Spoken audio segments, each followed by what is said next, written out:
Bonani, umqeqeshi wensizwa lo. Kunomfowethu ongibhalelile la. Umfowethu uyabuza ukuthi-ke wenza njani makade ushela intombi, alright yakuqoma ingane yabantu. Kodwa manje inkinga mangabe uthi uyafika ezansi, insizwa seshaya zavala.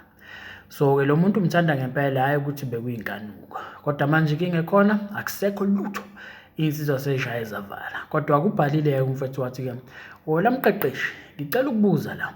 Wenze njani uma mhlampe ushele intombi, navumelana nathandana kahle. Muthi uyafika ezansi, insizwa seshaya zavala. Lapho uyithanda ngempela, hhayi ukuthi bekuyinkanuko.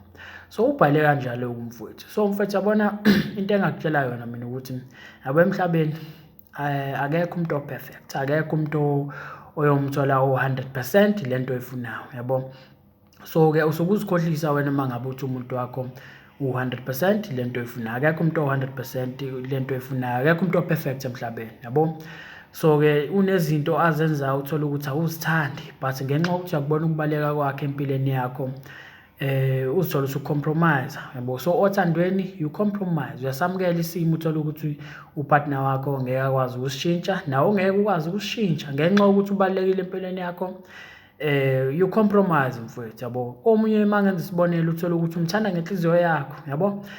Inhliziyo yakho yonke uyamthanda, uyasifela ngaye, but inkinga uthola ukuthi unengane. So-ke mangabe ngempela uthi uyamthanda and uyakubona ukubaleka kwakhe empilweni yakho, uzomthanda naleyo ngane. Ngeke ukuthi ngiyakuthanda kodwa yabo ingane yakho angifuni ukuyibona le emagcekeni ami. Cha, usungamthandi lowo muntu, yabo. So mangabe umthanda ngempela uzomthanda nayo leyo ngane yakhe, yabo, ngoba ingane eyakhe. So-ke ingakho ngisho ngithi you must be willing to compromise mfowethu, akekho umuntu o-100%. Omunye uthola ukuthi uyakhona indlela akhona ngayo ukukhonkotha nje iminyango, yabo. So-ke ngenxa yokuthi uyamthanda and uyabona ukubaleka kwakhe empilweni yakho,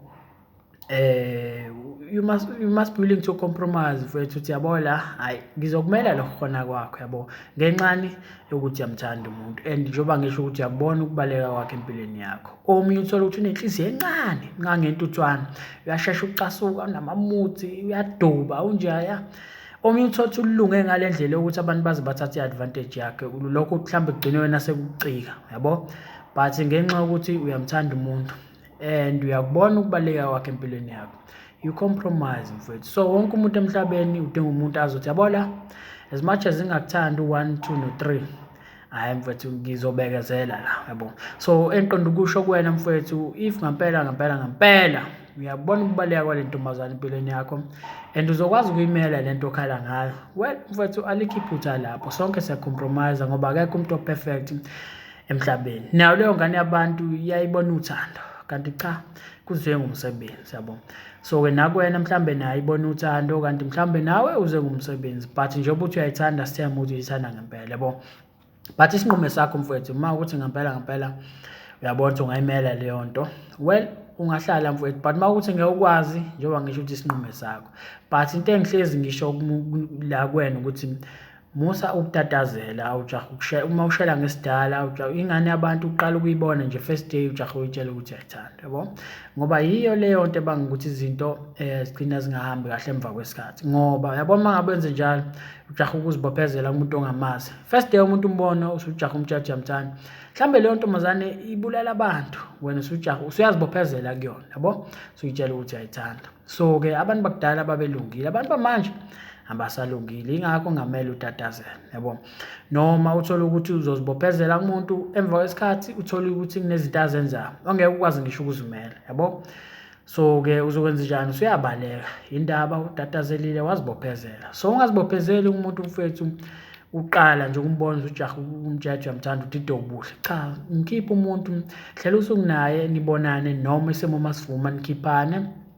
Mawumkhipha phela kahle nizama uku-understand-ana, niyofundana kangcono ukuthi kahle uzama uku-understand ukuthi lo muntu uyisima kanjani, uyincwadi enjani, ngabe incwadi ozokwazi ukuyimela noma cha, ngoba mangabe uzikhiphe nomuntu uyakwazi ukumbona ukuthi okay indlela acabanga ngayo ucabanga kanje, impilo uyibuka kanje yena. So ekugcineni kosuku wena udecide ukuthi uyathikha noma uyacrossa la, yabo.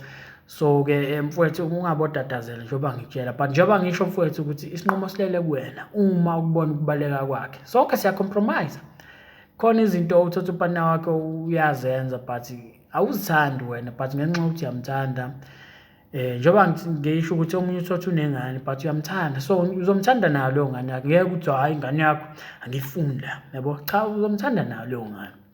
So mfowethu, othandweni you must be willing to compromise mfowethu. Kuya-compromise othandweni, uyasamukela isimo sika-partner wakho, angeke asishintshe nawe ungeke ukwazi ukusishintsha.